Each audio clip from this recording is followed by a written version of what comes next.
ఆ వృద్ధాశ్రమానికి TV media వారు వెళ్ళి ఆ తల్లిని తండ్రిని బయటకు పిలిచి అడుగుతున్నారు, అమ్మా, హైటెక్ సిటీ బంజారా హిల్స్లో కూడా ఎంత ఖరీదుగా గృహాలు ఉండవు కదా, ఎంత అద్భుతంగా ఉన్న ఈ ఇంట్లో మీరు నివసిస్తూ ఉన్నారు.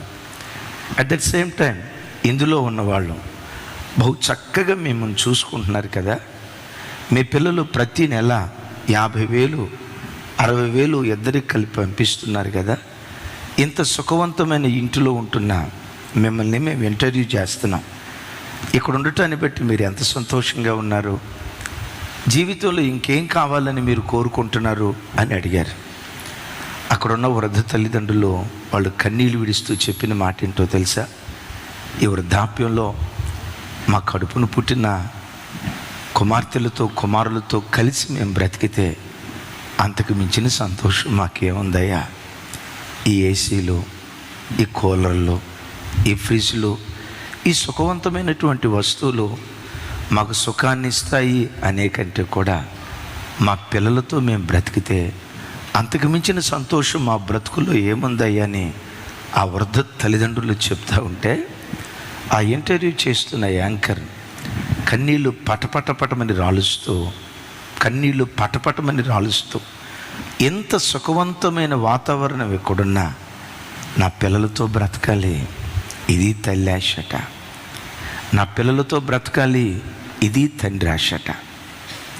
దైవజనమ, లోకపు తల్లిదండ్రులు పిల్లలతో కలిసి బ్రతకాలి, పిల్లల మధ్యలో కాపురం ఉండాలి. ఒక కన్న తండ్రి పిల్లల మధ్యలో కాపురం ఉండటానికి ఎలా తహతహలాడతాడో పరలోకపు తండ్రి ఉన్నాడే, సృష్టి అంతటికి నిజమైన అసలు శిస్సులు పరలోకపు తండ్రి ఉన్నాడే, ఆ పరలోకపు తండ్రి ఆశ నిత్యము నీతో కూడా బ్రతకాలి.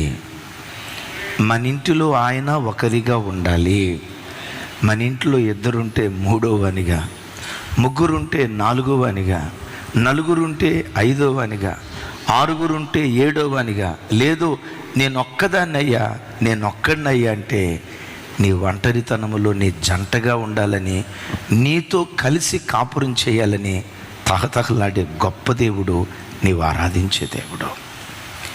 నీవిచ్చే కానుకలు దేవుని సంతోషపరుస్తాయో లేదో నాకు తెలియదు, కానీ నువ్వు పాడే పాట దేవునికి ఆనందాన్ని కలుగు చేస్తాయో లేదో నాకు తెలియదు, కానీ నువ్విచ్చే కోట్ల రూపాయల అర్పణ దేవునికి ఆనందాన్ని కలుగు చేస్తుందో లేదో నాకు తెలియదు, కానీ దేవుడు నీవు దేవుడు కలిసి బ్రతుకుతూ ఉంటే అంతకు మించిన సంతోషం పరలోకపు తండ్రికి మరొకటి ఏది ఉండదు. అయితే ఒక మాట, ఆ వృద్ధాప్యంలో ఉన్న వృద్ధ తల్లిదండ్రులు పిల్లలతో ఉంటే కొన్నిసార్లు అనుకోవచ్చు, వాళ్ళు భారం అండి, మాకు మా ఉద్యోగాలు చేసుకోవటానికి, మా వ్యాపారాలు చేసుకోవటానికి, మా పిల్లలను చక్కదిద్దుకోవటానికి ఆ వృద్ధ తల్లిదండ్రులు మాతో ఉంటే మాకు భారం అండి, అందుకనే వృద్ధాశ్రమంలో జాయిన్ చేసాము అని అంటారేమో. ఒకవేళ వృద్ధాప్యం వచ్చినందువల్ల తల్లి తండ్రి నీకు భారమైపోతారేమో, కానీ నేను ప్రకటించే ఈ దేవుడు నీకు భారంగా ఉండడు, నీ భుజాల మీద భారం మోపడు. ఆయనే ఒక కన్న తండ్రిలాగా ఆఖరి క్షణము వరకు తన భుజాల మీద నిన్ను ఎత్తుకొని నిన్ను మోసే దేవుడు, నీవు ఆరాధించే దేవుడు. కన్న తల్లిదండ్రులు భారమైనట్లుగా ఈ తల్లిదండ్రులకు వృద్ధాప్యంలో ఎక్కడి చాకిరీ చేస్తామండి? అసలు ఈ కాలంలో ప్రజలకి ఎక్కడ ఓర్పు ఉందండి?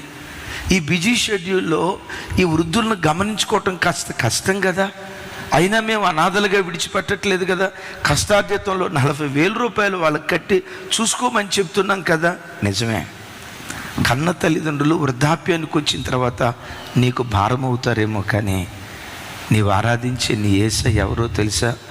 ముదిమి వచ్చు వరకు, సమాధిలోకి నీ ప్రాణం వెళ్ళే వరకు నిన్ను మోసేవాడాయనే, నిన్ను ఎత్తుకునేవాడాయనే, నిన్ను హత్తుకునే దేవుడు ఆయనే. అయితే ఆయన ఆశ నీవు దేవుడు కలిసి బ్రతకాలి. దేవుడు నీవే నా ప్రపంచమయ్యా, నీవు లేని క్షణం నేను ఊహించలేను. కూర్చున్నా లేచినా యేసు యేసు అంటూ యేసుతో కూడా బ్రతకాలని దేవుడు నీవు కలిసి బ్రతకాలి. ఇదే నీ దేవుని యొక్క ఆరాటం.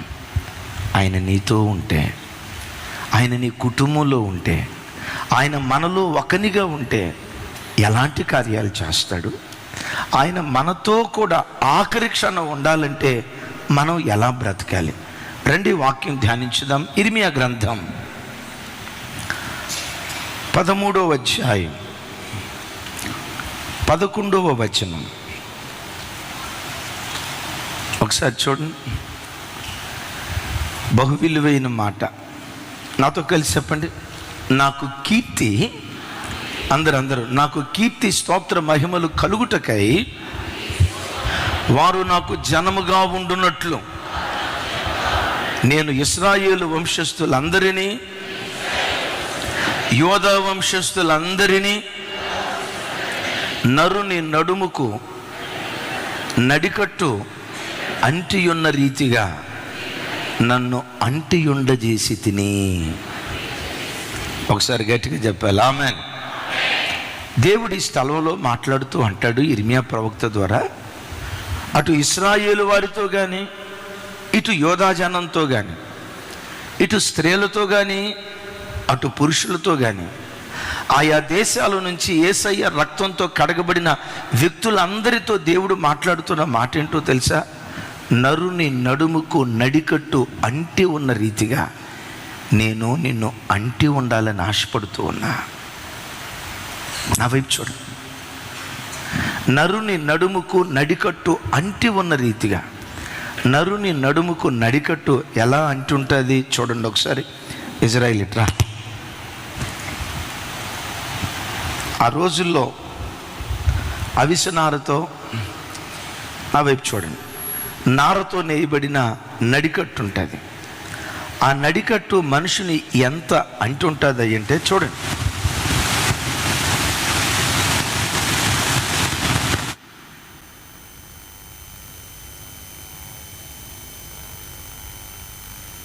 రాత్రి ఏం తినలేదు కదా, ఏం కాదులే.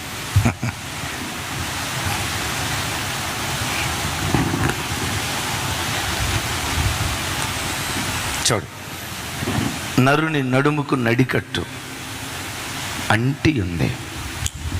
ఈ బిడ్డను నడికట్టు ఎలా అంటుందో నీ యేసయ్య కూడా నేను అలా అంటి ఉండాలని ఆరాటపడతాడు. నీకు నీ దేవునికి ఈవెన్ ఎయిర్ క్యాప్ కూడా లేకుండా, ఇంత కూడా నీ దేవుడు నీకు దూరం కాకుండా, నరుని తలకు నూనె అంటి ఉన్న రీతిగా, చెట్టుకు మంచు తోడై ఉన్న రీతిగా, నరుని నడుముకు నడికట్టు అంటి ఉన్న రీతిగా నువ్వు చనిపోయే ఆఖరి క్షణం వరకు నిన్ను అంటి ఉండాలని ఆరాటపడే గొప్ప దేవుడు నీవు ఆరాధించే దేవుడు. చేతులు ఎత్తి చప్పలు కొడుతూ స్తోత్రాలు చెప్దాం. ప్రైజ్ ది లార్డ్, హల్లెలూయా.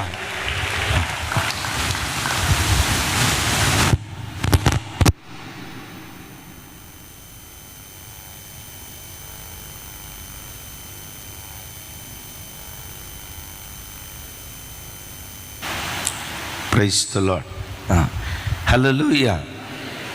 నరుని నడుముకు నడికట్టు అంటి ఉన్నట్లుగా బిడ్డలారా, ఈ నరుని నడుముకు నడికట్టు అంటుంది. ఆయన అలా వెళ్తున్నాడు, వెళ్ళేసిరా, ఇట్రా. తనతో పాటు నడికట్టు వెళ్తుందా లేదా? కూర్చో, లే, కూర్చో, పండుకో. తనతో పాటు నడికట్టు వెళ్తున్నట్లుగా నువ్వు కూర్చున్నా నీతో పాటు నీ దేవుడు కూర్చోవాలని ఆరాటపడతాడు. నీవు లేచినా నీతో పాటు లేవాలని, ఎక్కడికి వెళ్ళినా నీతో కూడా నీ దేవుడు రావాలని ఆశపడతాడు. ఎంత దగ్గరగా ఉండాలి అని ఆశపడుతున్నాడు తెలుసా? ఒక భార్యకు భర్త దగ్గరగా ఉన్నట్లు కాదు, ఓ తండ్రి ఒడిలో బిడ్డ ఆడుకున్నట్లుగా తండ్రికి కొడుకు దగ్గరగా ఉన్నట్లుగా కాదు, దానికి మించి నరుని నడుముకు నడికట్టు అంటి ఉన్న రీతిగా నిన్ను అంటి ఉండాలని దేవుడు ఆరాటపడుతున్నాడు. ఆయన గనక నిన్ను అంటుంటే ఇందాక చెప్పే కదా, వృద్ధాప్యంలో ఉన్న తల్లిదండ్రులు పిల్లలతో ఉంటే కొన్ని సందర్భాల్లో పిల్లలకు భారమైపోతారు. అలాగని వాళ్ళని దూరంగా పెట్టమని కాదు నా అభిప్రాయం. ఈ దేవుడు నీలో ఉంటే, నరుని నడుముకు నడికట్టు అంటి ఉన్న రీతిగా దేవుడు నిన్ను అంటుంటే, కీర్తి, మహిమ, స్తోత్రములు కలుగునట్లుగా విచిత్రమైన కార్యాలు నీ జీవితంలో దేవుడు జరిగించడం ప్రారంభిస్తాడు. ఆయనకు కీర్తి కలిగే కార్యాలు, ఆయనకు స్తోత్రం కలిగే కార్యాలు, ఆయన నామానికి మహిమ తెచ్చుకునే కార్యాలు నీ జీవితం ద్వారా దేవుడు జరిగించడం ప్రారంభిస్తాడు. ఎప్పుడో తెలుసా? ఆయన నిన్ను అంటి ఉంటే ఆయన ఎంత గొప్ప కార్యాలు చేస్తాడో. ఒక అద్భుతమైన మాట, నిలవబడిన ఆయన రైట్ నా వైపు చూడు, ఎంత అద్భుతమైన కార్యాలు చేస్తాడో. ఐరన్ సైడ్ ఒక గొప్ప దైవజనుడు ఉండేవారు. ఓ పెంతుకోస్తు ఉద్యమానికి ఆయన ఒక నాంది, గొప్ప దైవ సేవకుడు. ఆయన సువార్త పరిచర్యలో దొంగలే మారారా, వ్యభిచారికులే మారారా, తాగుబోతులే మారారా, తిరుగుబోతులే మారారా, నరహంతకులే మారారా. విచిత్రం. అసలు వీడు మారడో, ఇక వీడు బ్రతుకంతా తాగుబోతు బ్రతికే, వీడు వ్యసనాల బారిన పడిపోయి వీడి జీవితాన్ని నాశనం చేసుకుంటాడు. ప్రపంచంలో ఎవరైనా మారతారేమో కానీ ఈవిడు మాత్రం మారడు అని ప్రజలందరూ అనుకున్న వ్యక్తులను కూడా దేవుని వాక్యం దర్శించి విప్లవాత్మకంగా మార్చటం ప్రారంభిస్తాం.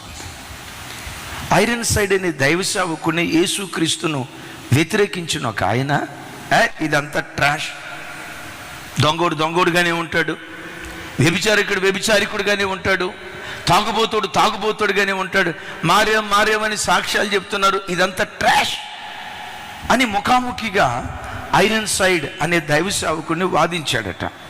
వాదిస్తూ ఉంటే సేవకుడు థ్యాంక్ యూ, ఆ సేవకుడు తన ప్రక్కనే ఉన్న ఒక విశ్వాసిని పిలిచి, యేసుక్రీస్తు మానవ బ్రతుకులను విప్లవాత్మకంగా మారుస్తాడో లేదో, దొంగలను దొరలుగా చేస్తాడో లేదో, కోపిస్తోడిని శాంతమూర్తిగా మార్చగలుగుతాడో లేదో, గయ్యాలి మనిషిని సాత్వికంగా ఈ దేవుడు తీర్చిదిద్దగలుగుతాడో లేదో, నరహంతకుని నాయకుడిగా మార్చగలుగుతాడో లేదో.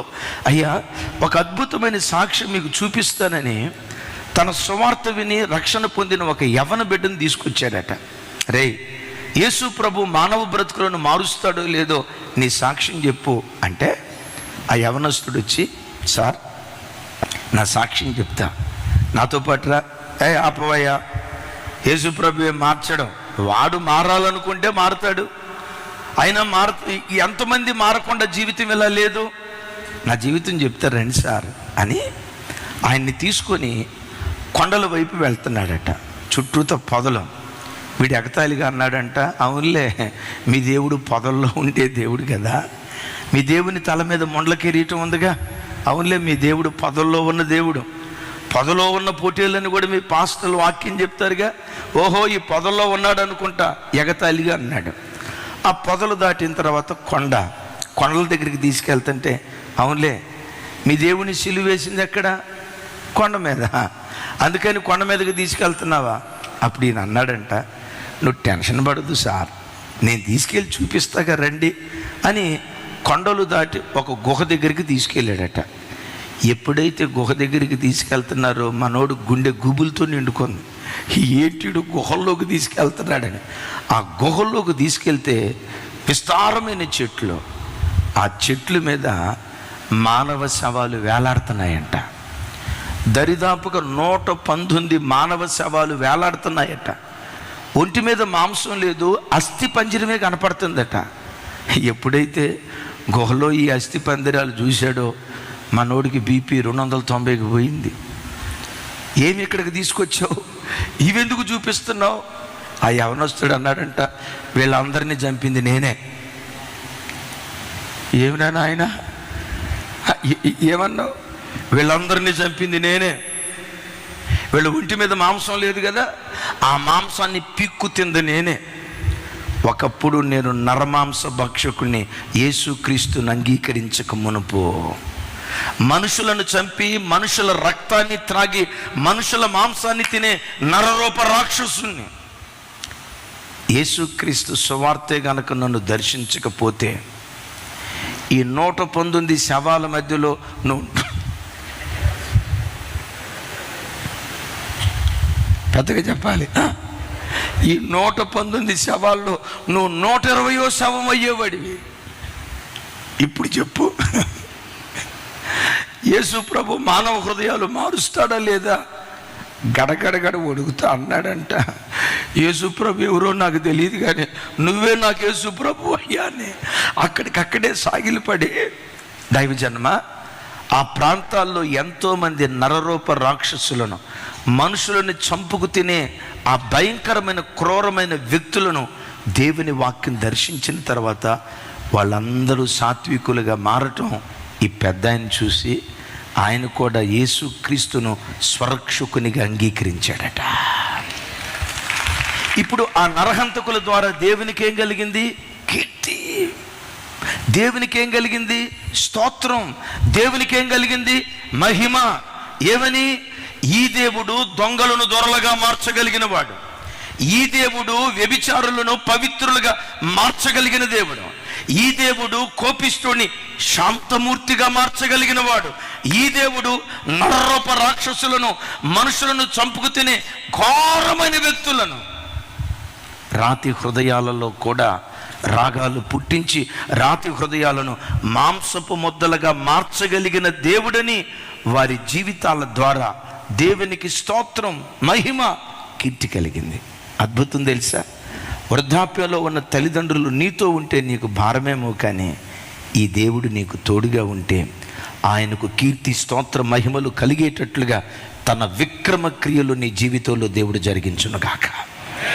అయితే నా వైపు చూడండి, నీకు తోడుగా ఉండాలని ఆశపడే ఈ దేవుని యొక్క సన్నిధిని, ఈ దేవునిని ఎప్పుడూ నువ్వు దూరం చేసుకోవద్దు.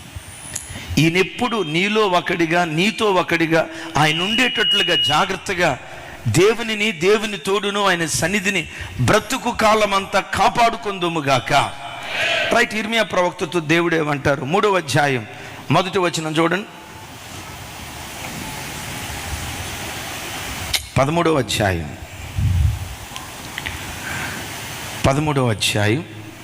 1వ వచనం. నాతో కలిసి చెప్పండి. యెహోవా నాతో ఎలాగో సెలవిచ్చాను, నీవు వెళ్ళి అవిసనార నడికట్టుకొని నీ నడుమనకు దాన్ని కట్టుకొనుము, నీళ్లల్లో దానిని వేయకుము. ఒకసారి చూడండి, ఈ నడికట్టు అనేది ఒకవైపు, అంటే ఈ 13వ అధ్యాయంలో ఒకవైపు దేవునికి సాదృశ్యంగా ఉంది, రెండో వైపు మానవ జీవితానికి సాదృశ్యంగా ఉంది. దేవుడు ఇర్మియా ప్రవక్తతో అంటాడు, నీవు వెళ్ళి నడికట్టును ఒకదాన్ని కొని దీన్ని నువ్వు నేలల్లో వేయకుండా నడుమునకు కట్టుకో అన్నాడు. కట్టుకోయ్యా.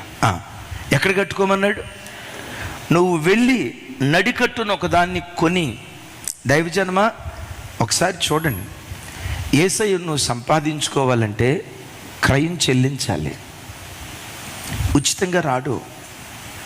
రక్షణ ఉచితమే, రక్షణను కాపాడుకోవటానికి క్రయం చెల్లించాలి. యేసుక్రీస్తు రక్తం ద్వారా నీతిమంతత్వాన్ని పొందుకోవటం ఉచితమే, ఆ నీతిమంతత్వాన్ని కాపాడుకోవటానికి క్రయం చెల్లించాలి. యేసయ్యా నా యొద్దకు రావా, పిలిచిన వెంటనే ప్రభు నీతో వస్తాడు. ఆయన సన్నిధిని కాపాడుకోవటానికి మాత్రం క్రయం చెల్లించాల్సిందే. నా మాటలు అర్థం అవుతున్నాయా? ఆయన సన్నిధిని కాపాడుకోవటానికి మాత్రం వెల చెల్లించాల్సిందే. మరలా చెప్తున్నాను, రక్షణ పొందుకోవటం, రక్షణ ఉచితమే, కానీ రక్షణ అనుభవాన్ని కాపాడుకోవటానికి ప్రతి వ్యక్తి జీవితాంతం వ్యయం చెల్లించాలి, క్రయం చెల్లించాలి. ఎప్పుడు ఆత్మీయత ఉచితంగా రాదు, క్రయం చెల్లించాలి, వెల చెల్లించాలి. యేసయ్యకి మహిమ కలుగును గాక. చాలా చోట్ల చూడండి, గొప్ప గొప్ప ధనవంతులని పిలువబడిన వాళ్ళు కూడా నెలకొచ్చి ₹1,00,000 జీతాన్ని సంపాదించే స్థితిమంతులు కూడా కొన్ని చోట్ల మీటింగ్కి వెళ్తే, అయ్యగారు ఫ్రీగా బైబిల్ ఏమన్నా ఇస్తే ఒక 2 బైబిళ్ళు ఉంటే చూడండి అయ్యగారు అంటారు. ఏమంట? ఎవరికి పంచి పెడదామని అంటే, ఎవరికో పంచి పెట్టడానికి కాదండి, మా అబ్బాయికి అమ్మాయికి బైబిల్ లేదండి. ఒరే పుణ్యాత్ములారా, లక్షల రూపాయలు పెట్టి కార్పొరేట్ స్కూల్లో చదివిస్తున్నారే, కార్పొరేట్ కాలేజీలో చదివిస్తున్నారే, 250, 300 రూపాయలు పెట్టి పిల్లలకు బైబిల్ కొనిచ్చడానికి మీకు చేతులు రావాలి. అయ్యగారు ఎక్కడైనా ఫ్రీగా ఇస్తారేమో చూడండి అయ్యగారు. ఎప్పుడు బైబిల్ దగ్గర బేరం ఆడొద్దు. మీకు తెలుసా, బైబిల్ సొసైటీ ఆఫ్ ఇండియా వాళ్ళం వాస్తవంగా బైబిల్ ప్రింట్ చేయడానికి 400 రూపాయలు అయితే మనకు 250 రూపాయలకే ఇస్తారు. 1000 రూపాయలు దానికి ఖర్చు అయితే 700 రూపాయలకే ఇస్తారు. తతిమా 300 రూపాయలు, తతిమా 200 రూపాయలు ఆయా సంస్థల వారు దాన్ని ఖర్చు భరిస్తున్నారు. పట్టు చీర కొనేటప్పుడు 10,000 రూపాయలు కొనగలుగుతున్నాం. ఏమండి, ఈ మధ్య ఎక్కడ చూసినా నరేంద్ర మోడీ డ్రెస్సులు వేస్తున్నారు మా బేదర్శం. అవి కొనేటప్పుడు ఎక్కడా తగ్గట్లా, వాటి కాడ దగ్గర. కానీ బైబిల్ కొనేటప్పుడు మాత్రం కొంతమంది బేరం. సరే బేరం ఆడితే ఆడారు, ఫ్రీగా బైబిల్ ఇస్తారేమో చూడండి అయ్యగారు. పుణ్యాత్ముడా, మరలా చెప్తున్నా, యేసయ్యను సంపాదించుకోవటం తేలికే, ఆ యేసయ్య నీతో కూడా ఉండేటట్లుగా చేసుకోవటానికి మాత్రం క్రయం చెల్లించాలి. రైట్, హల్లెలూయా. నువ్వు నడికట్టును కొని ఎక్కడ కట్టుకోమన్నాడు? నీ నడుమునకు కట్టుకో అన్నాడు. దైవజనమా, పరిశుద్ధ గ్రంథమైన బైబిల్లో నడుము దేనికి గుర్తయి అంటే స్థిరమైన మనస్సుకు, నిబ్బరమైన బుద్ధికి దేవుని వాక్యం గుర్తుగా ఉంది. ఎలా? పేతురు మొదటి పత్రిక 1వ అధ్యాయం 13వ వచనం. నేను త్వరగా వెళ్తాను, నాతో కలిసి చెప్పండి. కాబట్టి నీ మనస్సు అను నడుము కట్టుకొని నిబ్బరమైన బుద్ధి గలవారై యేసుక్రీస్తు ప్రత్యక్షమైనప్పుడు మీకు తేబడు కృప విషయమై సంపూర్ణ నిరీక్షణ కలిగి ఉండుడి. చాలు రైట్. 13వ వచనం ఒకసారి నాతో కలిసి అందరూ ప్రారంభం గట్టిగా చెప్పండి. లైవ్ చూస్తున్న బిడ్డలు కూడా ఆయా దేశాల్లో ఉండి ప్రత్యక్ష ప్రసారాన్ని వీక్షిస్తూ ఈ ఆరాధనలో పాల్గొందుతున్న ప్రతి కుటుంబం కూడా నోరు తెరుచుకొచ్చి పెద్దగా చెప్పండి. కాబట్టి మీ మనస్సు అను నడుము కట్టుకొని నిబ్బరమైన బుద్ధి గలవారై, నా వైపు చూడండి. కాబట్టి మీ మనస్సు అను నడుము కట్టుకొని నిబ్బరమైన బుద్ధి గలవారై. ఇంకోసారి నా వైపు చూడాలి. కాబట్టి మీ మనస్సు అనే నడుము కట్టుకొని. మనస్సును దేంతో పోల్చాడు? చెప్పాలి. ఆ మనస్సు అనే నడుముని ఏం చేయాలట? కట్టుకొని నిబ్బరమైన బుద్ధి గలవారై. బిడ్డలారా, ఒక స్త్రీ కానీ ఒక పురుషుడు కానీ తన శక్తి వంచన లేకుండా పని చేయాలన్నా, పరిగెత్తాలన్నా, నడవాలన్నా, నిలవాలన్నా నడుము సహకరించాలి. కొంతమంది తల్లులకు సిజరియన్స్ జరిగి ఆపరేషన్ జరిగి నడుము బలహీనమైపోతాయి. పాపం నడుము బలహీనమైపోయినటువంటి ఆ తల్లులు వంగలేరు, ఏ పని చేయలేరు, బట్టలు ఉతకలేరు.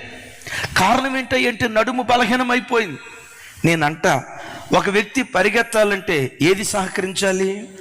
వంగి పని చేయాలంటే ఏది సహకరించాలి? నిలవబడాలంటే ఏది సహకరించాలి? పరిగెత్తాలంటే ఏది సహకరించాలి? నడుము ఎలా సహకరించాలో ఒక విశ్వాస యాత్రలో వాడు పరిగెత్తేవాడిగా ఉండాలన్నా, ప్రభుతో పాటు కూర్చునేవాడిగా ఉండాలన్నా, ప్రభు పరిచర్య చేసేవాడిగా ఉండాలన్నా మనస్సును కాపాడుకునేవాడిగా ఉండాలి. ఒక మనిషి పని చేయటానికి నడుమెంత సహకరించాలో ఆధ్యాత్మికంగా దేవుల్లో బ్రతకటానికి నీ నడుము కూడా బలమైనదిగా ఉండాలి. ప్రతి బిడ్డ ఈ నడికట్టును నడుము కట్టుకోండి అంటే, ఈ నడికట్టు అయి ఉన్న యేసును మనస్సులో మనం చోటిచ్చేవారిగా ఉండాలి. కూర్చున్నా లేచినా, ఈ విలువైన మాట చూడండి, కూర్చున్నా లేచినా నీ ఆలోచనలో యేసుక్రీస్తు అనే ప్రపంచంలో విహరించేవిగా ఉండాలి. యేసయ్య ఉండాల్సింది తమ్ముడా నీ సెల్ ఫోన్లో స్క్రీన్ ఫోటో మీద కాదు. యేసయ్య ఉండాల్సింది గోడల మీద కాదు, బీరువా మీద కాదు, దర్వాజు మీద కాదు, అద్దాల మీద కాదు. యేసుక్రీస్తు ప్రభు ఉండాల్సింది, మరలా చెప్తున్నా, గోడల్లో కాదు. ఈ దేవుడు ఎవరో తెలుసా? గోడల్లో ఉండే దేవుడు కాదు, గుప్పెడంత గుండె గదిలో నివసించే మహా గొప్ప దేవుడు. గుప్పెడంత అందుకనే రోమా పత్రికలో ఏమని రాసిందో తెలుసా? వారి మనస్సులో దేవునికి చోటు లేనందున చేయరాని కార్యాలు వాళ్ళు చేస్తూ విశ్వాస భ్రష్టులైపోయినట్లుగా రోమాపత్రికలో అంటాడు. ఒకసారి నా వైపు చూడండి. నడికట్టు అయ్యున్న యేసు క్రీస్తుకు మనం ఎక్కడ చోటు ఇయ్యాలి చూడాలి. ఈ నడికట్టును ఎక్కడ కట్టుకోమన్నాడు? పెద్దగా నడుము మీద కట్టుకోమన్నాడు. నడుము దేని గుర్తు అని చెప్పుకున్నాం అంటే మనస్సులో నడికట్టును కట్టుకోవటం అంటే యేసయ్యకు నీ మనస్సులో నువ్వు చోటిచ్చేదానిగా ఉండాలి. పెద్దగా చెప్తాం ఆమేనని. ఎక్కడ చోటు ఇవ్వాలి? చదవండి ఆ మాట. రోమీలకు రాసిన పత్రిక 1వ అధ్యాయం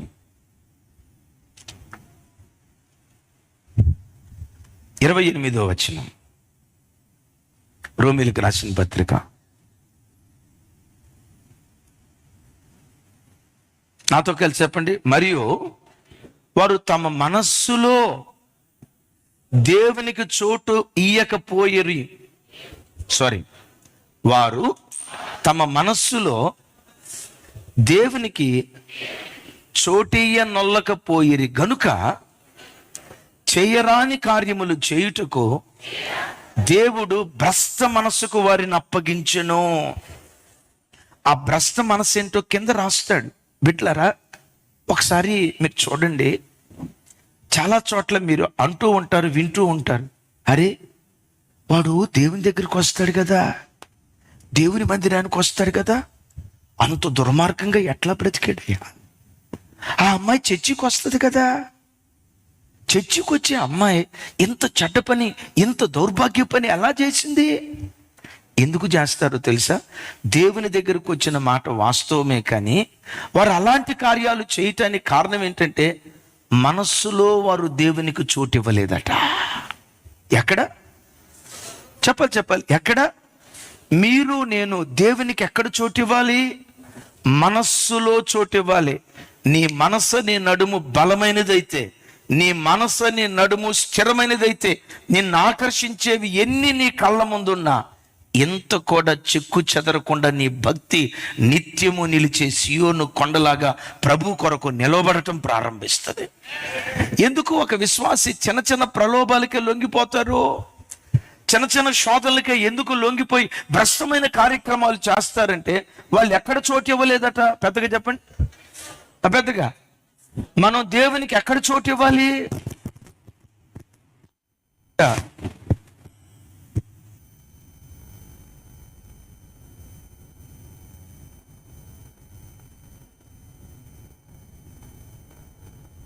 ప్రైజ్ ది లార్డ్. హల్లెలూయా. ఆ మధ్య ఓ దైవ సేవకుడు చెప్తున్నాడు. ఒక ఆయన అన్నాడట, అయ్య బాబాయ్ నా ఫోన్ అంతా యేసుబాబేనండి, మా ఇంటి గోడల మీద యేసుబాబు ఫోటోలేనండి, మా బీరువా మీద యేసుబాబు ఫోటోలేనండి. అక్కడ దాకెందుకు, నా సెల్ ఫోన్ స్క్రీన్ షాట్ ఉంటుంది చూసారా, ఏమంటారు ఆ ఫ్రంట్ ఫోటోని? పెద్దగా చెప్పాలా? పెద్దగా, ఇంకొంచెం పెద్దగా. నా ఫోన్ వాల్ పేపర్ మీద కూడా యేసుబాబు ఫోటోనే ఉందండి, కావాలంటే చూడండి అని జేబులో చేయబెట్టి ఫోన్ తీస్తూ ఉంటే ఆ ఫోన్తో పాటు సిగరెట్ పెట్టి కూడా బయటకు వచ్చిందంట. విన్నారా? వాల్ పేపర్ మీద యేసు ప్రభు ఫోటో ఉంది నిజమే, గోడల మీద యేసు ప్రభు ఫోటో ఉంది నిజమే. నేనంట మనస్సులో నువ్వు నీ దేవునికి చోటిస్తే ఏ కార్యాలు చేయాలో అవే చేస్తావు, ఏవి చేయకూడదో అవి చేయకుండా నీ జీవితాన్ని పవిత్రంగా కాపాడుకునే కృప దయగల దేవుడు అనుగ్రహించును గాక. గట్టిగా చెప్దాం ఆమేన్.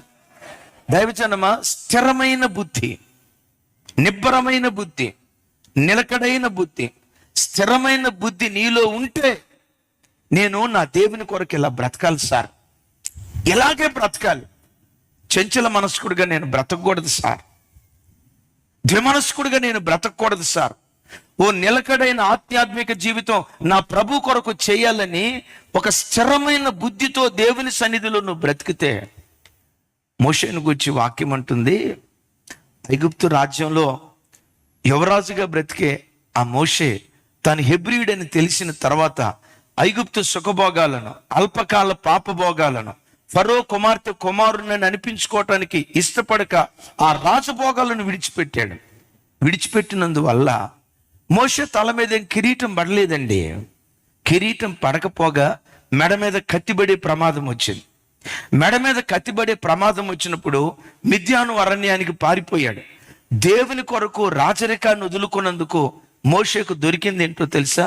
గొర్రెల కాపరిగా బ్రతికే జీవితం. 40 సంవత్సరాలు గొర్రెల కాపరిగా బ్రతికాడు. మనసులో ఏనాడు కూడా దేవుడు దేవుడు దేవుడు అని దేవుని కొరకు పరిగెత్తితే ఏమి నాకు వచ్చిందేంటి? రాజభవనాన్ని కోల్పోయా, సింహాసనాన్ని కోల్పోయా.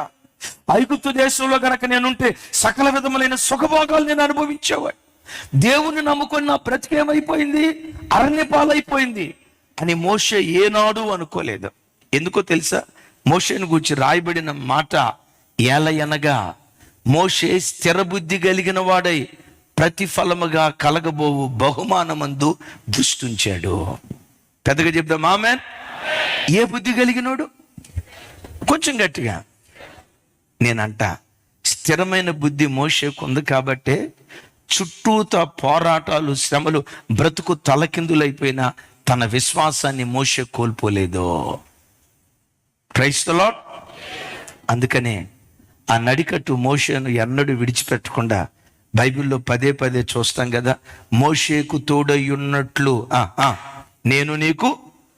నేను నీకు దైవజనమా, దేవుని సన్నిధిలో అలాంటి స్థిరమైన మనస్సును, నిలకడైన మనస్సును ఆయన సన్నిధిలో మనం సంపాదించుకోగలిగితే నరుని నడుముకు నడికట్టు అంటే ఉన్న రీతిగా బ్రతుకు కాలమంతా నీ దేవుడిని నంటి నిన్ను వెంబడించును గాక. చప్పుడు కొడితే యేసయ్యకు స్తోత్రాలు చెప్దాం. రైట్. రెండవ మాట అంటాడు ఇర్మియా, ఆ నడికట్టును నువ్వు నీళ్ళల్లో వేయొద్దు. అమ్మా, ఖరీదైన మాట. నీ దేవుడు అవిసనార నడికట్టు, బహు ఖరీదైన వాడు. ఈ నడికట్టు నీతో ఉంటే ఆయనకు కీర్తి, ఆయనకు స్తోత్రం, ఆయనకు మహిమ కలిగేటట్లుగా చిత్ర విచిత్రాలు నీ జీవితంలో దేవుడు జరిగిస్తాడు. పతనమైపోయిన కుటుంబాలను పతాక స్థాయికి తీసుకొని వెళ్తాడు. లోకం విసర్జించీడు మారడో, ఇలా బ్రతుకింతే వెలివేయబడిన కుటుంబాలను, తృణీకరించబడిన కుటుంబాలను మూలకు తలరాళ్ళుగా ఈ నడికట్టు మానవ బ్రతుకులను మార్చగలుగుతుంది. అయితే ఈ నడికట్టు నీలో పని చేయాలంటే అంటాడు ఇర్మియా, దీన్ని నువ్వు నీళ్ళల్లో పడేయొద్దు. నా వైపు చూడాలి. ఎక్కడ పడేయొద్దు? మరి నీళ్ళల్లో పడేయకుండా ఎక్కడ కట్టుకోవాలి? ఒక మాట, నడికట్టును నీళ్ళల్లో పడేయొద్దు అంటున్నాడు. నీళ్లు దేనికి గుర్తు? అఫ్కోర్స్ పరిశుద్ధ గ్రంథమైన బైబిల్లో నీళ్లు కొన్ని ఆత్మ సంబంధమైన కార్యాలకు, వాక్యానికి గుర్తు, పరిశుద్ధాత్మకు గుర్తు, శుద్ధీకరణకు గుర్తు. ఇదొక కోణం. రెండవది, నీళ్లు వ్యసనానికి గుర్తుగా ఉన్నట్లుగా బైబిల్లో చూస్తాం. చూడండి ఆ మాట. కీర్తనల గ్రంథం 119వ కీర్తన 28వ చరణం.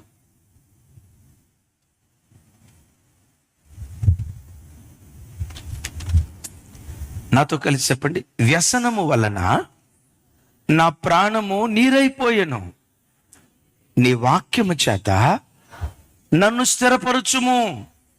ఒకసారి అందరూ నాతో కలిసి నా వైపు చూస్తూ ఈ మాట చెప్పండి. వ్యసనము వలన నా ప్రాణము నీరైపోయెను. ఆగుదాం ఇక్కడ. నీరు దేని గుర్తు? ఇక్కడ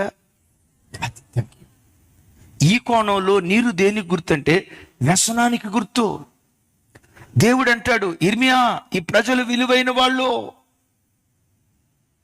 అవిసనార నడికట్టు లాంటి నేను మీకు తోడై ఉండునట్లుగా నీళ్లలో నడికట్టు వేయకు.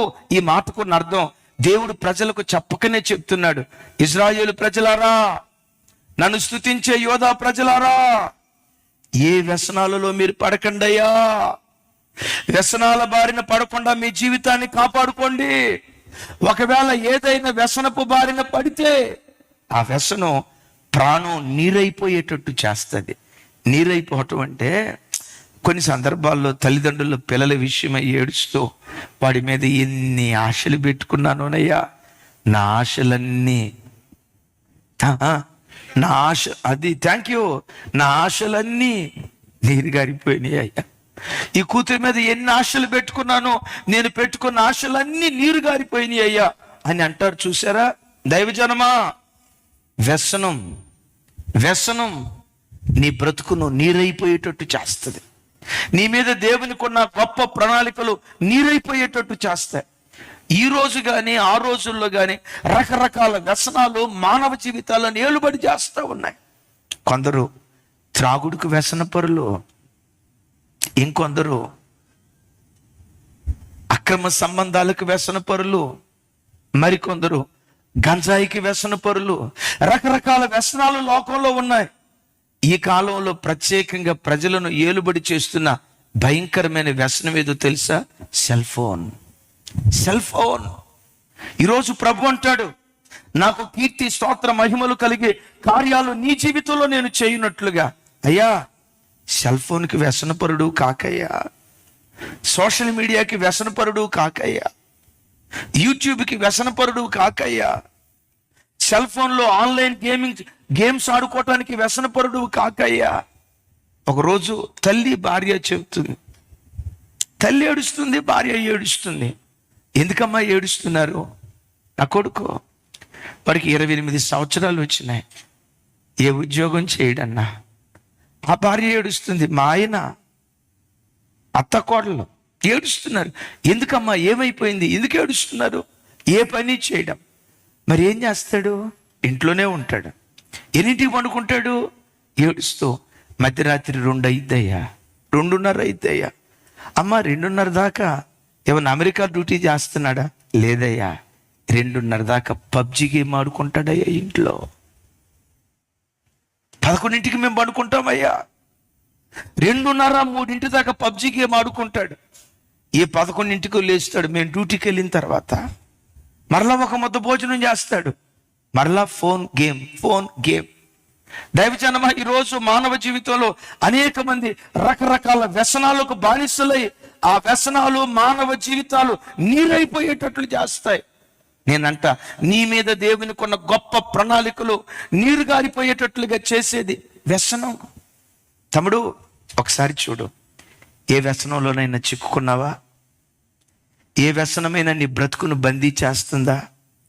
నీ పట్ల దేవుని కొన్న ప్రణాళిక నీరు గారిపోయేటట్లుగా ఏ వ్యసనమైనా నీ బ్రతుకును పాడు చేస్తుందేమో. ఏ వ్యసనంలో చిక్కుకున్నావో తస్మాత్ ఒకసారి జాగ్రత్త. ఆ మధ్య సర్వే చదివితే ఆన్ అన్ యావరేజ్ ప్రతి మనుషుడు 4 నిమిషాలకు ఒకసారి మొబైల్ పట్టుకుంటాడట. ఈచ్ 4 minutesకి ప్రతి 4 నిమిషాలకు ఒకసారి ఫోన్ పట్టుకుంటాడట. ఒక్క రోజుకొచ్చి 4 గంటలు సెల్ ఫోన్ దగ్గర గడుపుతాడట. ఆ విశ్లేషకుడు చెప్తాడు, సెల్ ఫోన్ దగ్గర గడిపే సమయమే గనక ఒక విద్యార్థి పుస్తకాల దగ్గర గడపగలిగితే సంవత్సరానికి వచ్చి 32 పుస్తకాలు చదవగలుగుతాడట. ఎన్ని పుస్తకాలు? పెద్దగా చెప్పాలి. సెల్ ఫోన్ దగ్గర గడిపే సమయమే గనక పుస్తకాల దగ్గర గడిపితే సంవత్సరానికి వచ్చేసరికి 32 పుస్తకాలు చదివి పూర్తి చేస్తాడట. నేనంట, 10th క్లాస్ స్టూడెంట్కి వాస్తవంగా 10th క్లాస్లో ఎన్ని పుస్తకాలు ఉంటాయి? ఏమండి? 6 పుస్తకాలు. ఇప్పుడు చూడండి, ఆ పుస్తకాలే కనుక చదివితే ఒక్కొక్క సబ్జెక్టు సంవత్సరం గడిచేసరికి 3 సార్లు చదివి వదిలి పెడతాడు. 6 3 6 4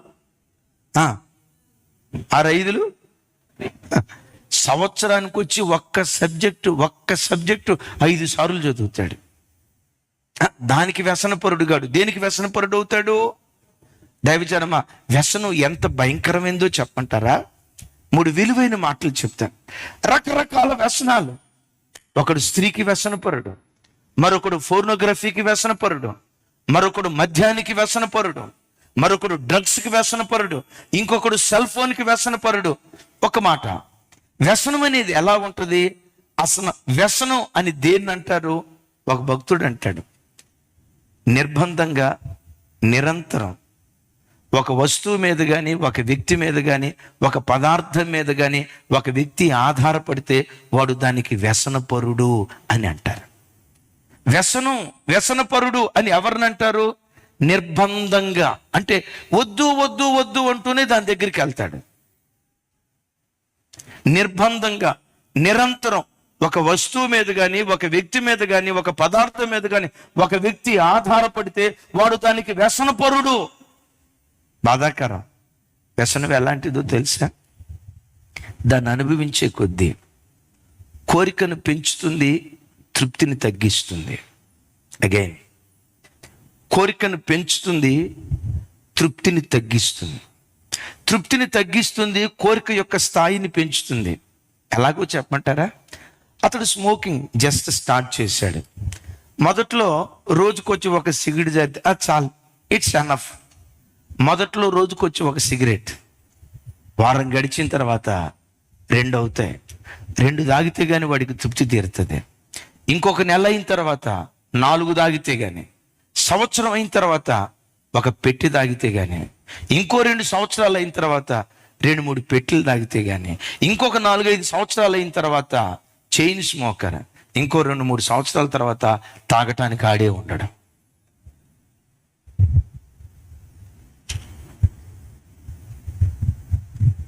తృప్తిని తగ్గిస్తుంది, కోరిక పెంచుతూ వెళ్తుంది. ఇది వ్యసనానికి ఉన్న భయంకరత్వం. ఇది వ్యసనానికి ఉన్న భయంకరత్వం. ఆ మధ్య ఒక ఆయన అన్నాడండి, నేనేం పెద్ద తాగుబోతును కాదండి, రోజుకొచ్చి తాగితే మహా తాగితే పెగ్గే తాగుతా, జస్ట్ పెగ్గు, నేను అంత లిమిట్ కంట్రోల్ అండి, రోజుకొచ్చి పెగ్గే తాగుతా అన్నాడంట.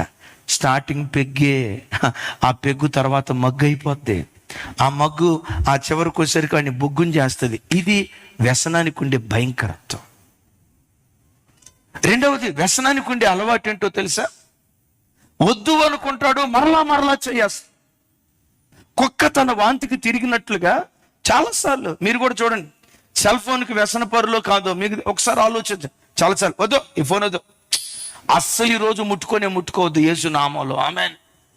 ఆ తర్వాత అందరూ కానీ యేసు నామంలో దీన్ని ఈ రోజు అసలు ముట్టుకోవద్దని చాలాసార్లు ఫోన్ ఇసిరేస్తారు. ఇసిరేసి ఓ 10 నిమిషాల తర్వాత జస్ట్ ఏదో మెసేజ్ వచ్చినట్టుంది తమ్ముడు, ఎక్కువసేపు జస్ట్ 1 నిమిషం అట్లా చూసి, జస్ట్ ఆ విశ్లేషకుడు చెప్తాడు, ఏదో మెసేజ్ వచ్చింది, జస్ట్ ఆ మెసేజ్ చూసి ఆ తర్వాత నా పనిలోకి వెళ్తానని జస్ట్ అట్లా మెసేజ్ చూద్దామని అరక్షణం చదివే మెసేజ్కి ఫోన్ ముట్టుకొని అర్ధగంట సేపు ఫోన్ దగ్గరే గడుపుతాడట. వద్దు అంటాడు, మరలా దాన్నే కావాలని కోరుకుంటాడు, కుక్క తన వాంతికి తిరిగినట్లుగా. ఎవరిని బిడ్డలారా, మీలో ఎవరైనా సెల్ ఫోన్కి బానిసలయ్యారా? ఓ తెలియని వ్యసనాలకు బానిసలయ్యారా? ప్రాణం నీరు గారుస్తుంది, జాగ్రత్త.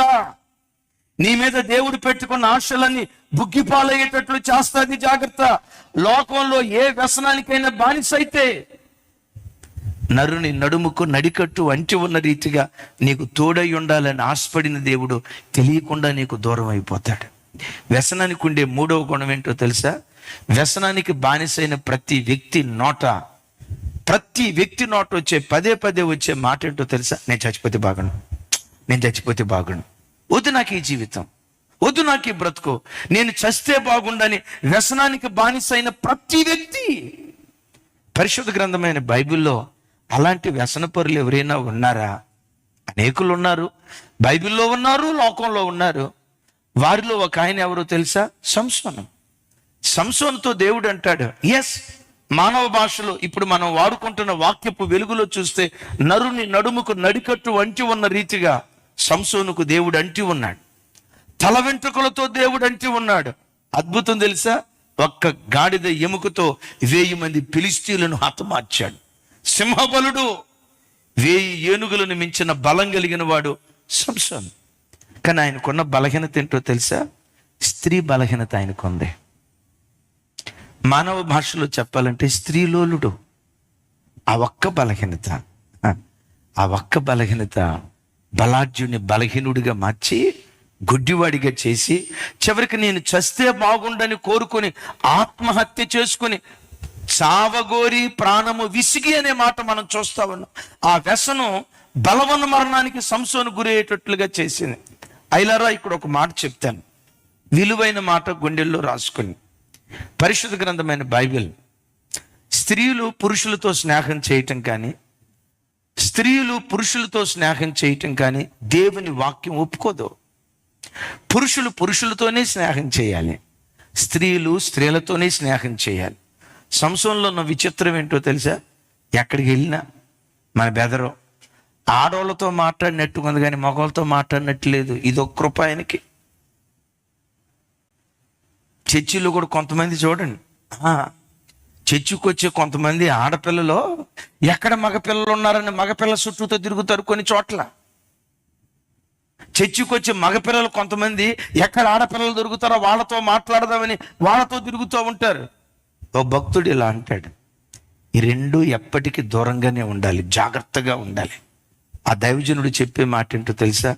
నిప్పు దూది దగ్గరకు రాకూడదు. నిప్పు దూది దగ్గరకు రాకూడదు. అగైన్ ఈ మాట రిపీట్ చేస్తున్నాను, నిప్పు దూది దగ్గరకు రాకూడదు. నిప్పు దూది దగ్గరకు వస్తే దూది తగలబడిపోద్ది. ఆడబిడ్డలారా, మీరు దూది లాంటి వాళ్ళు, మీ పవిత్రత జాగ్రత్తగా కాపాడుకోవాలి. వాళ్ళు ఎవరు మెసేజ్ పంపించారని ఏదో ఫ్రెండ్షిప్ కోసం, తస్మాత్ జాగ్రత్త. ఎస్ఎంఎస్లకు ఏదో అన్నోన్ కాల్ వచ్చిందని, ఎక్కడి నుంచో అపరిచితుడు మెసేజ్ చేశాడని ఆ మెసేజ్ చదివి లైఫే మిస్ చేసుకున్న వాళ్ళు కోట్ల కొలదున్నారు. సంసోనా, ఎందుకు నీ బ్రతికెలా అయిపోయింది? నీ దేవుడు నీకు తోడుగా ఉన్నాడు కదా. వ్యసన పరుణ్ణి అయిపోయానయ్యా, నా వ్యసనం నా బ్రతుకుని ఇంత దిగజార్చింది. అందుకని దేవుడు అంటాడు, ఈ నడికట్టును నడుమున కట్టుకో. నీ మనసులో దేవుని ఉంచుకొని స్థిరమైన మనస్సు కలిగిన వాడిగా బ్రతుకో. రెండవది, ఈ నడికట్టును ఎక్కడ వేయొద్దు అంటాడు? నీళ్ళలో వేయొద్దు అంటాడు. ఆ తర్వాత ఇంకొక మాట చెప్తాడు చూడండి, ఇర్మియా గ్రంథం, బహు విలువైన మాట. నెక్స్ట్ వర్స్ చిన్న, నెక్స్ట్ వర్స్, నెక్స్ట్ వర్స్. నాతో కలిసి నా వైపు చూసి నాతో కలిసి చెప్పండి. నీవు కొని నడుమున కట్టుకొనిన నడికట్టును తీసుకొని లేచి యూఫ్రటీసు నొద్దకు పోయి అక్కడనున్న బండబీటులలో దాన్ని దాచిపెట్టుమనగా, యెహోవా నాకు ఆజ్ఞాపించినట్లు నేను పోయి యూఫ్రటీసు నొద్ద దాన్ని దాచిపెట్టి తిని అనేక దినములైన తర్వాత యెహోవా, నీవు లేచి యూఫ్రటీసు నొద్దకు పోయి నేను అక్కడ దాచిపెట్టమని నీకు ఆజ్ఞాపించిన నడికట్టును అక్కడ నుండి తీసుకొనమని నాతో చెప్పగా, నేను యూఫ్రటీసు నది వద్దకు పోయి త్రవ్వి ఆ నడికట్టును దాచిపెట్టిన చోట నుండి దాన్ని తీసుకుంటుని. నేను దాన్ని చూడగా నడికట్టు చెడిపోయి ఉండెను. మరోసారి, నేను దాన్ని చూడగా పెద్దగా ఆ నడికట్టు చెడిపోయి ఉండెను, అది దేనికి పనికిరానిదాయను. ఎంత బాధాకరం. నీ దేవుడు నీ జీవితంలో ఆయన పని చేసేవాడిగా ఉండాలి, మౌనంగా ఉండకూడదు. నీ దేవుడు నీ జీవితంలో నిశ్శబ్దం కాకూడదు. ప్రతి క్షణం ఆయన పని చేస్తూ ఉండాలి. ఆయన పని చేస్తేనే కీర్తి, స్తోత్ర, మహిమలు కలిగేటట్లుగా తన కార్యాలు చేస్తాడు. ఆయన పని చేయలేదా, అమ్మా, అయ్యా, నీ బ్రతుకు నా బ్రతుకు పనికిరాని బ్రతుకైపోతుంది, ఎవరికి ఉపయోగపడని బ్రతుకైపోతుంది. ఈ నడికట్టు ఎందుకు చెడిపోయింది? ఈ నడికట్టు పనికిరాని నడికట్టు ఎందుకు అయిపోయింది? మూడో మాట దేవుడు ఇక్కడ అంటాడు, ఈ నడికట్టును తీసుకొని బండ సందులలో నువ్వు దాచిపెట్టు అంటాడు. ఒకసారి నా వైపు చూడండి, ఎక్కడ దాచిపెట్టాలి? బండ సందులలో నీవు దాన్ని దాచిపెట్టు అంటాడు. బండ సందు ఆధ్యాత్మికంగా 3 అనుభవాలకు గుర్తు. నంబర్ 1, బండ సందు దేవునిని ఆశ్రయించే, దేవుని ఆధారం చేసుకునే బ్రతుకునకు అది సాదృశ్యకంగా ఉంది. పరిశుద్ధ గ్రంథమైన బైబిల్లో సామెతల్లో రాసి ఉంటుంది, కుందేలు బలము లేని జీవులు అయినను అవి పేటు సందులను ఆశ్రయిస్తుంది. పేటు సందుల్లో తన ఆశ్రయాన్ని కల్పించుకుంటుంది. మరలా చెప్తాను, నా పావురమా బండ సందులలో ఎగురు, నా పావురమా పేట బేడలను ఆశ్రయించు, నా పావురమా అని అంటాడు కదా. బండ సందుల్లో దాచిపెట్టు అని అన్నాడంటే బండ క్రీస్తు. యేసుక్రీస్తు అనే బండ చాటున ప్రతి దినం మనం దాగుండేటువంటి వారిగా ఉండాలి. చప్పలు కొడితే సైకో స్తోత్రాలు చెప్దాం. మరొకసారి చెప్తాను, కుందేలు బలహీనమైనదే. ఈ కుందేలట కొన్నిసార్లు సింహం మీద సవాల్ చేస్తుందట. సింహమా రా చూసుకుందాం, నీ ప్రతాపం ఎంతో నా ప్రతాపం ఎంతో చూసుకుందాం రా, నీ దమ్మెంతో నా దమ్మెంతో చూసుకుందాం రా అని ఈ కుందేలు సింహం మీద సవాల్ ఇసురుతుందట. ఈ సింహానికి బీపీ పెరిగి, ఒరే నువ్వు చూస్తే ఎంత, నేను ఒక పంజాతో కొడితే అడ్రస్ కళ్ళంత అయిపోద్ది, అట్టాడితే నా మీద సవాలు ఇసురుతావని ఈ సింహం కుందేలును చంపాలని పరిగెత్తుతూ ఉంటే ఈ కుందేలు లాంగ్ జంప్, హై జంప్ చేసి బండ సందులో దూరుతుందట. ఎక్కడ? బండ సందులో దూరి అంటుందట, రా చూసుకుందాం అంటుందట. వస్తుంది అక్కడికి, రావాలని ప్రయత్నం చేసిందా, బండ సింహం తలకు తగిలి అక్కడికక్కడే సింహం చచ్చిపోద్ది. కుందేలు సింహాన్ని కూడా చంపగలిగింది బండ సందును ఆశ్రయించటాన్ని బట్టి. ఎవరా బండ సందు? నీవు ఆరాధించే నీ ఆరాధ్య దైవం ప్రభు అయిన యేసుక్రీస్తు వారు. ప్రతిదినం ఉదయం లేవటంతో, అయ్యా శరణాగతుడిని, నీ మీద నేను ఆధారపడి బ్రతుకుతున్న వాడిని, నీవు జై జీవితం ఇస్తేనే సింహంగా పిలువబడుతున్న శత్రువైన సాతాను నేను జయించగలుగుతాను, నువ్వు బలపరిస్తేనే నేను బలపరచబడతానని ప్రతిదినం కుందేలు బండ సందును ఆశ్రయించినట్లుగా ప్రతి క్షణం దేవుని నీవు ఆశ్రయించుదువుగాక. చప్పలు కొడుతూ స్తోత్రాలు చెప్దాం.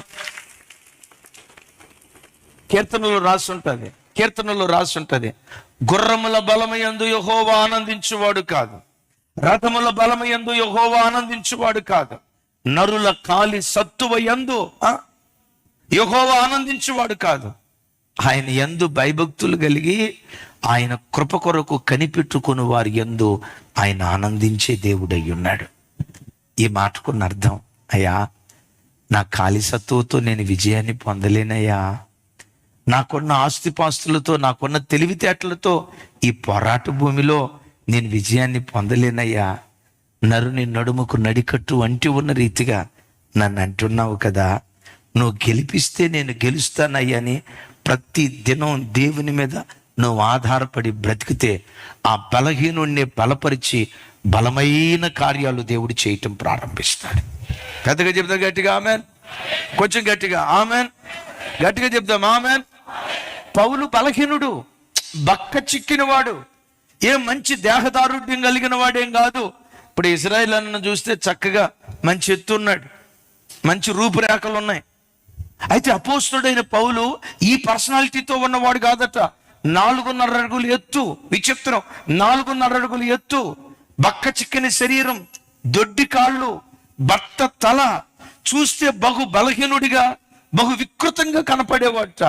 అంత బలహీనుడు, బక్క చిక్కని దేహంతో ఉన్నవాడు 3 ఖండాలు కదిలించి అద్భుతమైన శక్తిగా మారిపోయాడు. గట్టిగా చెప్తాం ఆమెన్. 2 ఖండాలలో అడుగుపెట్టి లక్షల కొలది ప్రజలను ప్రభు తట్టు త్రిప్పాడు. అలాగని ఆరోగ్యవంతుడేం కాదు, తరచుగా జ్వరం, కళ్ళు సరిగా కనపడేవి కాదు. బక్క చిక్కిన వాడు, బలహీనుడు, భూలోకాన్ని తలకిందులు చేసే అపోస్తుడుగా మారిపోయాడు. అడిగాడు, పౌలా ఎంత అద్భుతంగా ఎలా సేవ చేయగలిగేవయ్యా, గమాలియేలు పాదాల దగ్గర నువ్వు ధర్మశాస్త్రాన్ని నేర్చుకోవటాన్ని బట్టా అంటే, అంటాడు, నేను కాదు, నా జ్ఞానం కాదు, నాకు తోడయ్యున్న దేవుని కృపే ఇంత అద్భుతమైన పరిచర్య నా ద్వారా జరిగించి.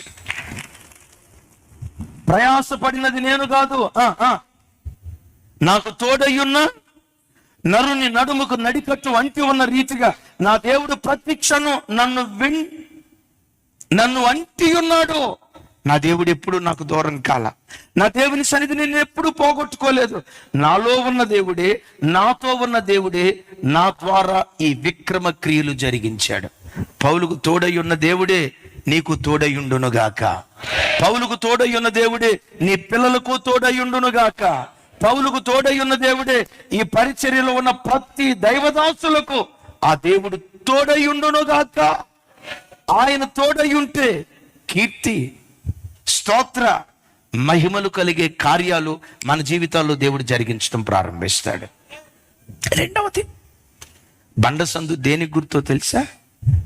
మనకు అర్థమయ్యే భాషలో చెప్తాను. దేవుడు మనకిచ్చిన కుటుంబం, ఇమాన్యుయల్ మినిస్ట్రీస్ అనే కుటుంబం ఉందే, బండసందు సంఘానికి గుర్తుగా ఉంది. ఎలా బండసందు సంఘానికి గుర్తుగా ఉంది అని అంటారా?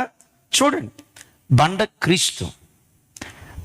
యేసుక్రీస్తు అనే బండను చేల్చబట్టాన్ని బట్టి, యేసుక్రీస్తు అనే బండను చేల్చటాన్ని బట్టి సంఘం ఏర్పడింది. ఆదాముకు గాఢ నిద్ర కలుగు చేసి ఆదాము ప్రక్కను చీల్చి ఆ ప్రక్కలో నుంచి ఎవరు వచ్చారు?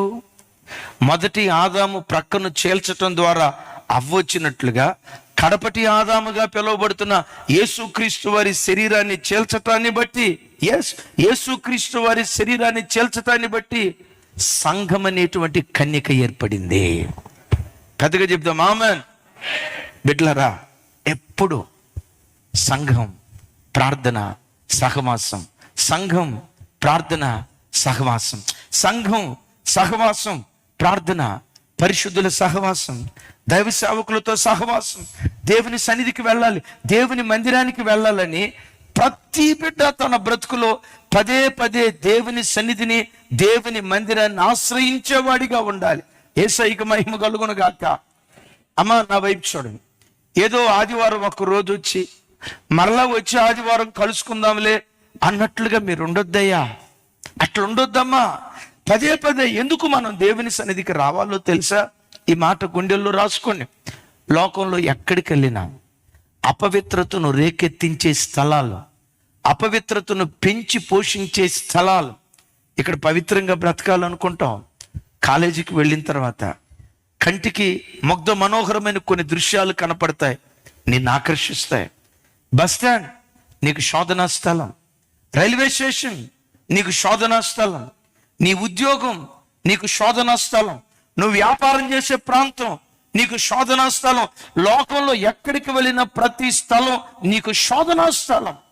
ఈ భూమి మీద ప్రతి స్థలం నీకు శోధనా స్థలమేమో, కానీ ఈ భూమి మీద నీకు పవిత్రతను పంచే ఏకైక స్థలం జీవము కలిగిన దేవుని మందిరం. పెద్దగా చెప్దాం ఆమేన్. దేవుని కొరకు బ్రతకాలి, నీతిగా బ్రతకాలి, ఈ అపవిత్రమైన జీవితంలో నుంచి బయటకు రావాలి. నేను ఒక నికార్సైన క్రైస్తవుడిగా జీవించాలి.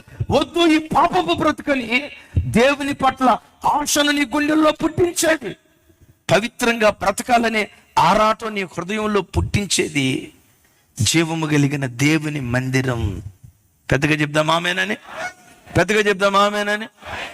రాత్రి ఒక తమ్ముడు వచ్చాడు, ఆ వివరాలు చెప్పను కానీ పాపం ఆ బిడ్డ ఏదో ఆన్లైన్ గేమింగ్ వ్యసనానికి బానిస, పాపం జీవితం నష్టపరుచుకున్నాడు.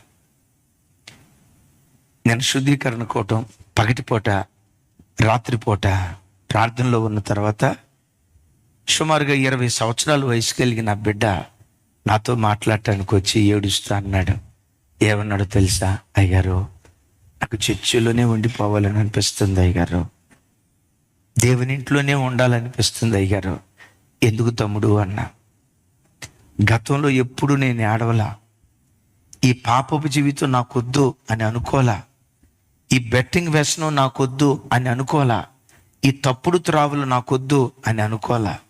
ఏం జరిగిందో ఏమో, నిన్నటి ఉదయం నుంచి నేను మందిరంలో ఉన్నానయ్యా. ఉదయం వాక్యం, ఇందాక మీరు చెప్పిన వాక్యం, దేవుని మందిరానికి వచ్చిన తర్వాత మొట్టమొదటిసారిగా నా బ్రతుకులో నీతిగా బ్రతకాలనే ఆశ నాకు కలుగుతుందయ్యా, పవిత్రంగా బ్రతకాలనే ఆశ నాకు కలుగుతుందయ్యా. ఆ బిడ్డ ముగింపులో ఏమన్నాడు తెలుసా? ఎప్పుడు అమ్మను, నాన్నను, తోబుట్టువులను అందరినీ ఏడ్పించిన వాడిని, నా బ్రతుకులో మందిరానికి వచ్చిన తర్వాత మొట్టమొదటిసారి నేను ఏడుస్తున్నానయ్యా, ఏడుస్తున్నా. ఎందుకో తెలుసా? లోకమంతా పాపాన్ని రేకెత్తించే స్థలం. నువ్వు విలువైన వాడివి. నీ పవిత్రత కాపాడుకోవాలన్నా, దేవుని కొరకు బ్రతకాలని ఆశ నీ గుండెల్లో పుట్టించాలన్నా ఆ ఆశను పుట్టించే ఏకైక స్థలం జీవం కలిగిన దేవుని మందిరం. చప్పలు కొడితే సైకో స్తోత్రాలు చెప్తా.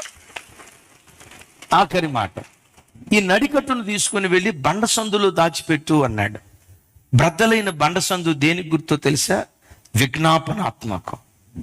నశించిపోతున్న ప్రజల కొరకు విజ్ఞాపన చేస్తూ ప్రార్థించే ప్రార్థనా జీవితానికి ఈ బండ సందు గుర్తుగా ఉంది.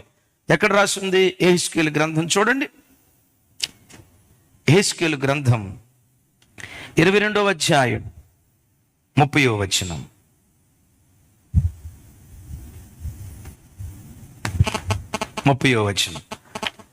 నాతో కలిసి చెప్పండి. నేను దేశమును పాడు చేయకుండున్నట్లు ప్రాకారమును దిట్టపరుచుటకును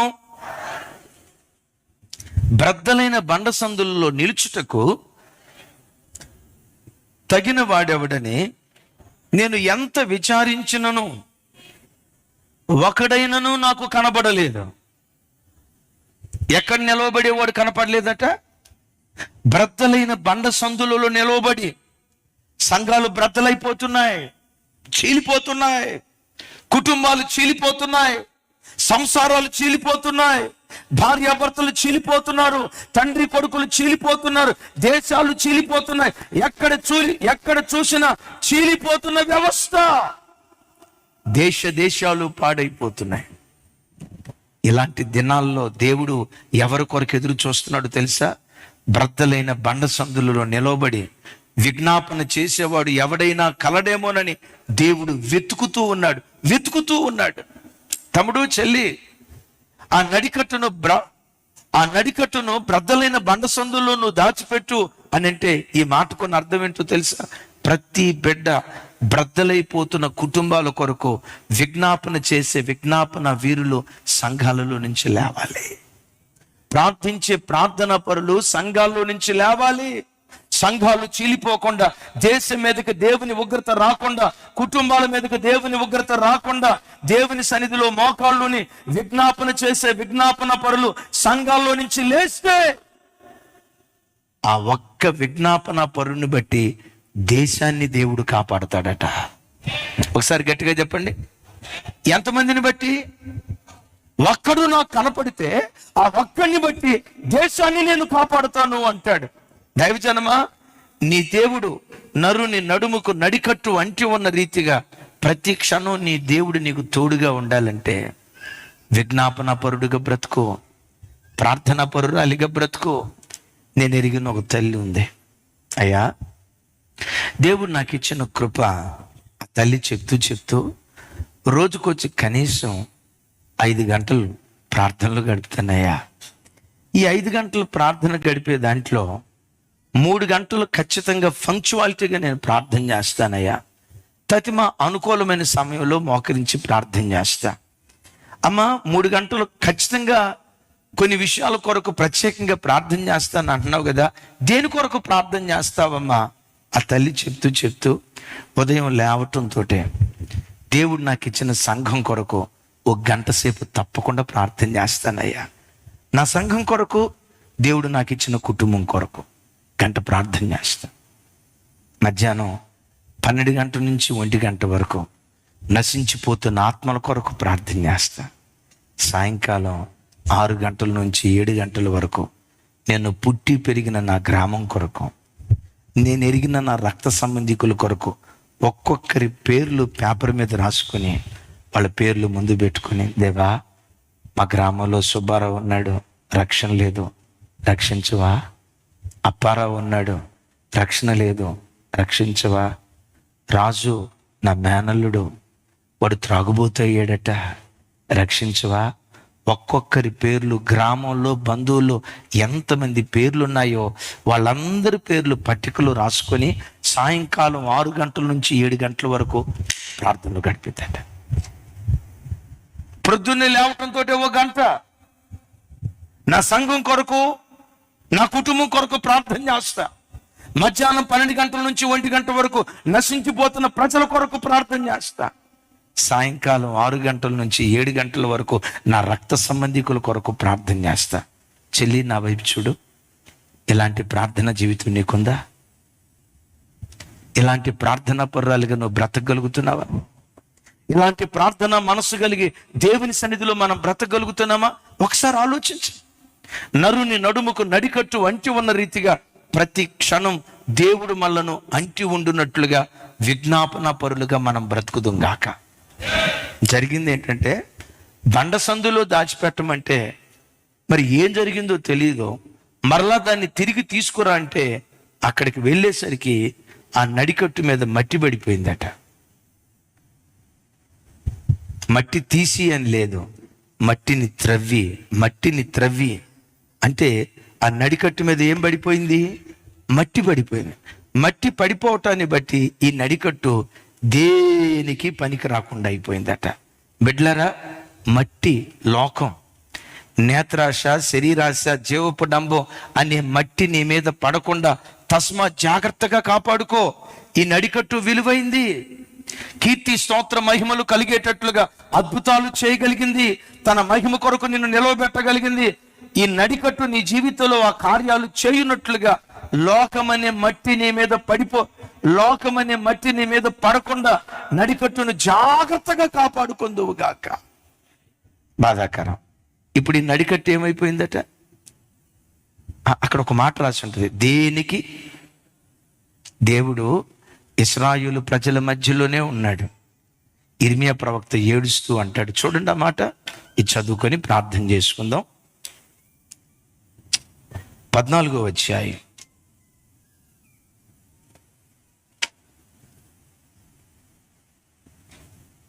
7వ వచనం నుంచి 19వ వచనం వరకు నేను చదువుతాను. బహు అద్భుతమైన మాటలు. ఆ ప్రార్థన మనం అందరం చేసుకొని దైవ సన్నిధిలో నుంచి బయలుదేరదాం.